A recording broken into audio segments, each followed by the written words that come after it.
All right. Yeah, excited. Championship week, Tuesday. Just it's good that we've got cold weather here this week, so we can practice in it since we're going to be playing in it. And talked a little bit. I know about it Saturday night after the game, but now having a chance to watch it, I mean, it's an exciting matchup. Got a great opponent, man. Just they don't really have a lot of weaknesses. I know they testing themselves out of the gate early.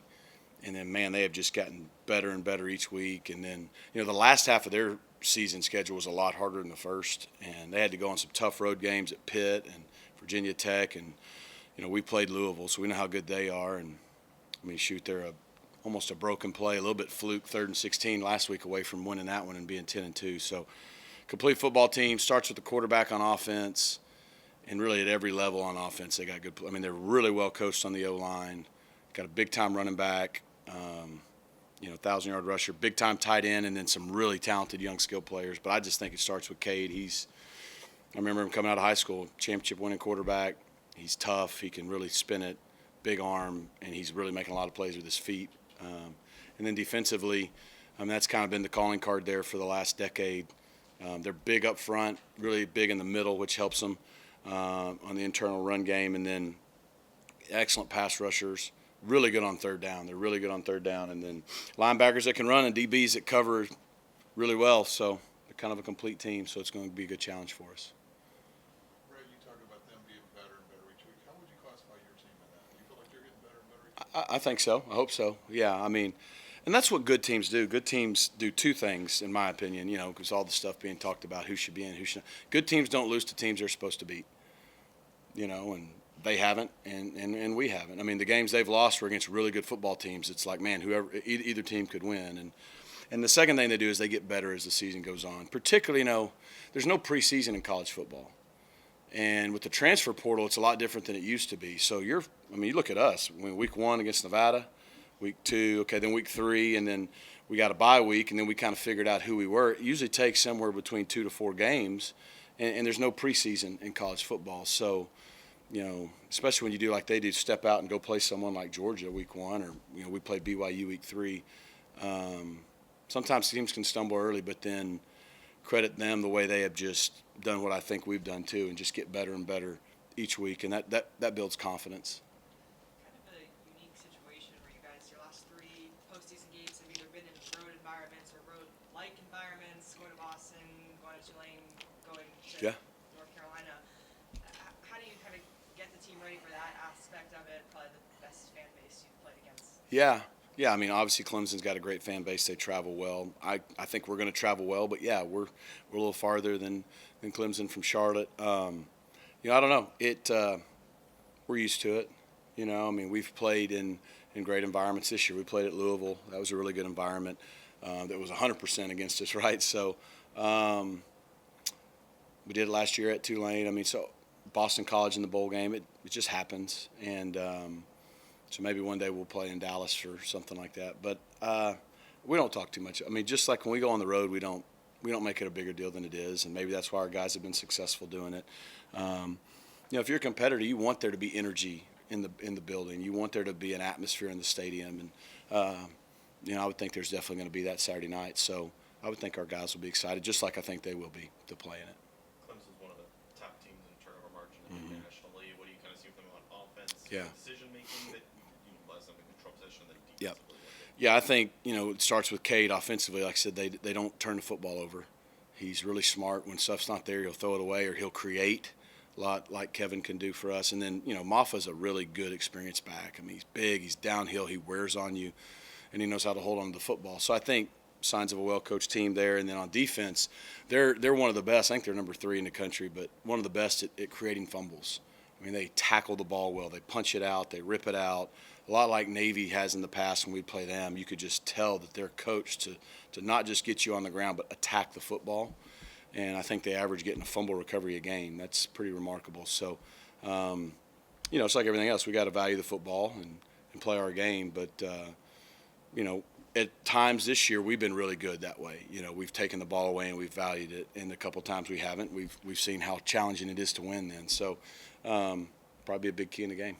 What kind of challenge does that present for someone like Rashard? I mean, he's obviously had a full season running back, but Yeah. still maybe not easy.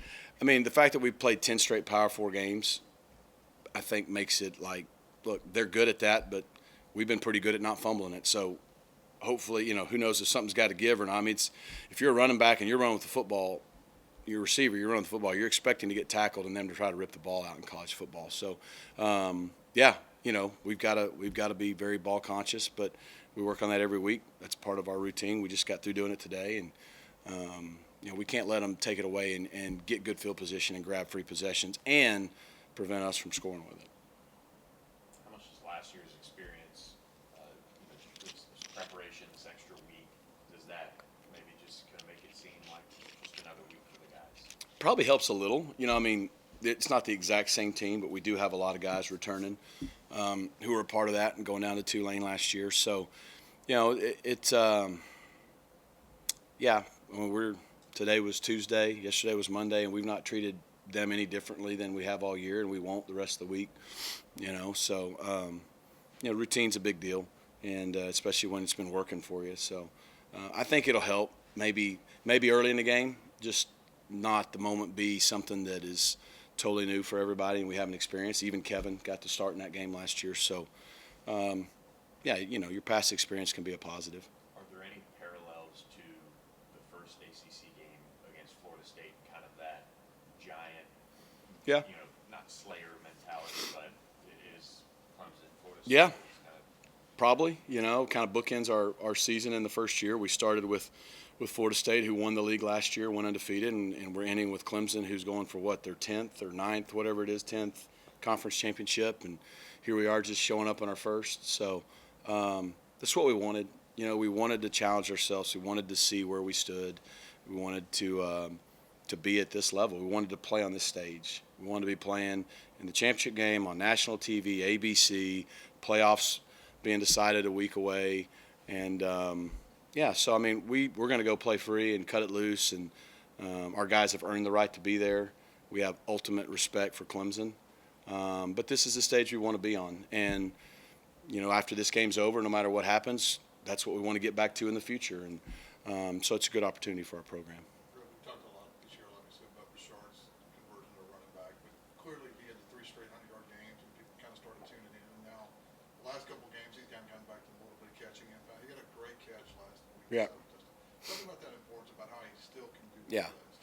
Yeah, I mean, credit Cal. They had a good job. They were loading the box last week, and we, other than one run, we didn't spit a lot of big runs. But, really good players find other ways to impact the game. And he still had 150, I don't know what it was. He had 60-something rushing, 60-something passing, I think, and a couple touchdowns. And he's a matchup problem.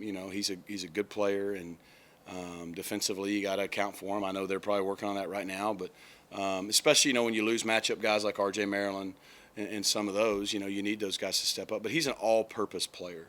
We haven't returned as many kickoffs this year intentionally, just because he's become such a focal part of our offense. But, he came into the season, preseason all-conference kick returner for a reason, and he's still got that. So when you take that, ability to catch the ball, to be able to run the ball, I think him and Roderick Daniels are kind of two guys that, usually if you have one guy like that, it's kind of special. And you try to use – we actually have two, and that's rare, and that are just so versatile in 3 phases, the return game, the catching it and running it. And but no, I thought Richard played well, and like I said, people start to focus on that. I think you've seen the last few weeks our outside receivers making more plays and things like that. Signing day tomorrow, bringing in some more guys from programs like DeSoto and Duncanville. Yep. How important has that relationship been for you with programs like that and bringing in guys that are competing for Texas high school football championships every year? Well, it's huge. For us to get our program to this point and to continue to grow it to the level we want to, we have to be able to recruit all of Texas, and we have to be able to recruit all of Dallas. And, that's what we focused on the last several years, and I think you've seen that's helped our program grow. We're Dallas's team. We're not one area of Dallas's team. And those guys have seen the value of coming to SMU and getting an education and having a great career here in Dallas and what that can do for them personally. So tomorrow being signing day is a big deal. It's so weird, how much signing days change. What is this, 2024? I just think, just go back 8 years, 2016. Everything was, first of all, it was in January, or February, excuse me, and it was all about the build up to that, and ESPN was having a big all-day signing coverage, and you'd get up at 4 a.m. and you'd look at a fax machine, and like now here, what are we doing? Like my first year here, we're at a bowl game playing BYU on the Wednesday, the signing day, and I don't remember what we were doing last year. And then, tomorrow we're having Wednesday morning championship week practice, and there's no fax machine. It just comes in DocuSign. You know what I mean? So it's a huge day. It's just kind of weird how now there's 2 signing periods. There's kind of only 1, but there's 2. And so our recruiting team has done a really good job. We are really excited about this class. It's our first class in the ACC, even though it really all started and mostly came together before we'd ever played a game in the ACC. But I think it's big. It was the first class, and now that coupled with our success, and people have now seen us playing the ACC. As a matter of fact, they're going to see us playing the championship game, so it's kind of harder to make it any more a reality than that.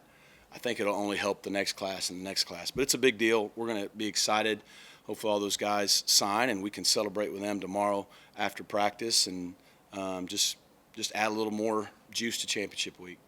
The aftermath of the BYU game, I think you talked about it as being a pretty important moment for this season. Obviously, you made the quarterback change, but kind of looking back, what do you remember about the work the offensive line really did? Because it felt like as they locked in, that kind of opened things up. Yeah.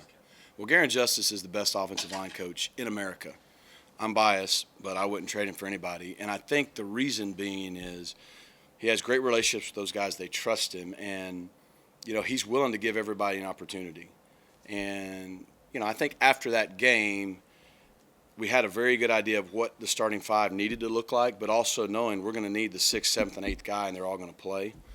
And so I think just like we did with quarterback, it just being able to settle down, have continuity everywhere. Again, 3 games in, you kind of have an idea, okay, this is the direction this team needs to go.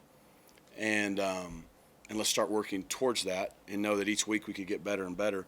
And I think the O-line was a big part of that, the consistency, continuity. We've stayed pretty healthy, but even when, Savion's banged up, Chamblee pops in. When Logan can't go, Ben Sparks pop in. Nate Anderson's hopped in there. So those top 8 guys have really done a nice job of kind of just week to week getting comfortable in their roles. And I think that's a big deal, especially in O-line. O-linemen don't get any credit. You've heard it said that they're the only position group that everyone else on the field needs them. And they don't get a lot of credit. But they've all done a good job of being a star in their role. Any injuries you can update, Logan? Logan is, like I said, we anticipated him playing last week. We just went through warm-ups, and Garen just said, man, if he just doesn't seem right, I'm going to try to play Ben and not play him, and we were able to do that. He seems better this week, so he should be available. And, of course, we've seen Ben's very available if we need him. Trying to think who else. I think there's a chance, Romelo's could be available this weekend if we need him. We hadn't had him for, about 8 weeks. We didn't lose anybody in the game last week. So other than your normal bumps and bruises, and now that we're about to play our 11th straight Power 4 game, everybody feels that way. I'm sure Clemson does too. So we're as healthy as we could want to be right now, I think, based on the way that the last half of the season's gone. Can you speak to the job that Riz and that whole staff and this facility and all the things Yeah. that have helped get? I know there's been some Yeah. major injuries, knees Yeah. and things like that, but overall. Well, yeah, I'm glad you asked that. No, I mean, Sean Griswold's amazing, especially if, you think I came in 3 years ago, first-time head coach, to get a strength coach who's got 25-plus years of experience.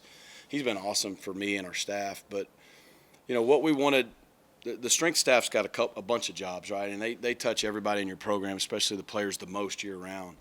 You're right, injuries are part of football, but we don't have a lot of soft tissue injuries. We don't pull a lot of hamstrings, a lot of groins, a lot of those things that can somewhat be prevented. I mean, it still happens some. So I think he deserves a lot of credit for that. But probably the biggest thing is we're bigger and stronger than we ever were. When I got back here 3 years ago, we didn't want to be a finesse program. We didn't want to be a program that doesn't get under heavy bars and lift heavy weights. Like, we're smart, but it's football. You got to build mass and muscle mass. He's done that while keeping them healthy. And then I'd say the biggest thing is we wanted to be a program that's about finishing. And it's easy to say we had to go accomplish it. Well, that gets accomplished in the spring, in the winter, the spring, and the summer with how our guys trained and the culture that him and his staff built. We're 11-1 in November the last 3 years, and I think a large part of that's because of Grizz and his team and how those guys buy into his program. Rhett, when you took this job 3 years ago, I mean, obviously there was a vision. You've been here before, and you know there's a vision. And I know you've got a lot of other things on your mind, but have you had a moment to kind of step back and say how fast things have kind of gone and how quick the success has come? I've not had a moment to like sit and reflect on it. I mean, every now and then when you ask a question like that or someone else does, I'm like, oh yeah, wow, this is okay. No, I think it's just we just go to work and we pour into the guys on our roster. Our staff does an excellent job of just making the main thing. And there's a lot of things that have to happen, a lot of departments that have to work really hard. But we focus from the inside out. We focus on our guys and the relationships and the culture and the stuff that's going to win games and going to sustain winning. So I haven't. I mean, it's been pretty cool for us to realize to some degree our potential fast, but we're going to live in the moment now and try to see how far this year can go. But then also, like, you're really just getting started because it's hard enough to create and achieve success, but then sustain it's a whole nother conversation, and that'll be our charge after this year. But right now we're trying to get as much out of this one as we can. But no, I really haven't, and I don't need to. I need to stay as focused in the moment as I can. After clinching the spot in the ACC championship game, I think you kind of talked about how maybe it can help players play more freely, at the end of the regular season. Is there any world where what the CFP ranking is tonight helps the guys play freely, or do you think it's too detached from what you think currently? I don't think so, but just because whether we're ranked higher or the same or lower, like the only thing we can control is Saturday night.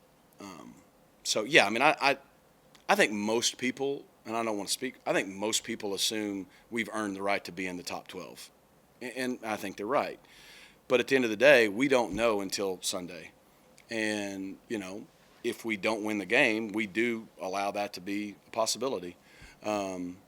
So we're not going to go in worried about that. We're also not going to go in thinking that we've made it. We're going to play this game like we have every other game. And I was proud of our guys' maturity last week because a lot of times once you kind of make it in terms of we clinched it, it's really easy to have a letdown.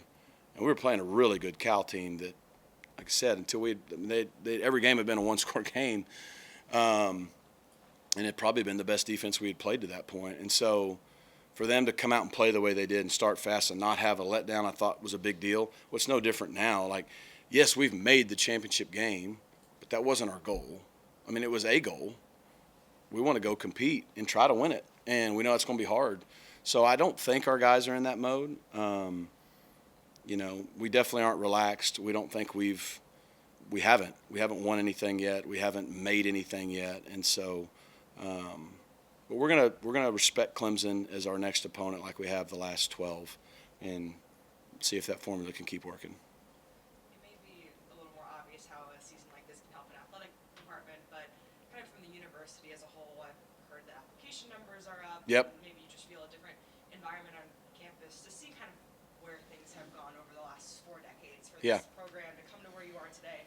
How much pride can you take in being a part of that? Well, a lot of pride in being a part of that. I mean, SMU's a special place.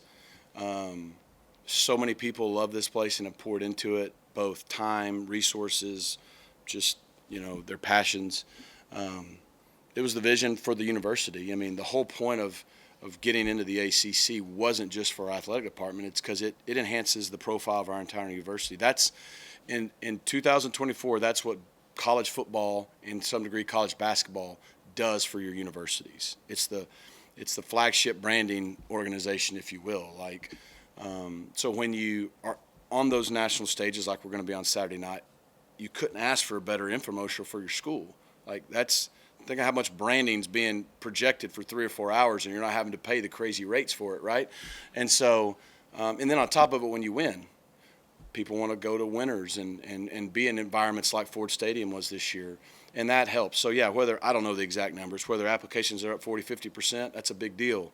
This is arguably the biggest week at SMU athletics or for the school, I don't know, in decades, maybe ever. On Thursday, our volleyball team's a national seed hosting the first 2 rounds of the volleyball NCAA tournament. And then, You know, we've got soccer hosting an Elite Eight match for the chance to go to the Final Four this weekend. We've got basketball playing their first ACC game this weekend. We're playing in Charlotte. Like, it's a big deal, big time all around.